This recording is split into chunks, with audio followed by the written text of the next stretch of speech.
तुम्ही महाराष्ट्रामध्ये येणार आणि बोलणार मराठी गया भाडवे, आम्ही ऐकून घ्यायचं का ते?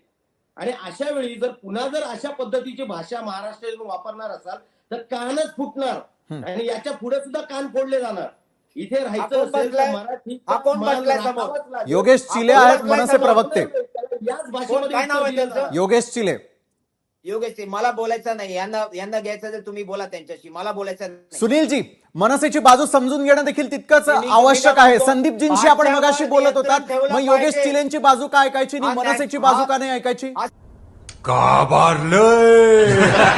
ज्या प्रकारे भारतीय विकास सेनेची बाजू नेमकी काय आहे हे जाणून घेण्यासाठी सुनील शुक्ला यांना आम्ही आमंत्रित केलेलं होतं. मात्र ज्या वेळेला भाषावाद असेल, प्रांतवाद असेल, मनसे संदर्भातली आपली भूमिका स्पष्ट करणं असेल, या संदर्भात बोलताना मात्र ते या चर्चेतून थेट उठून गेल्याचं अवघ्या महाराष्ट्रानं देखील पाहिलेलं आहे. आम्ही स्वभावाने मूड मध्ये रूढ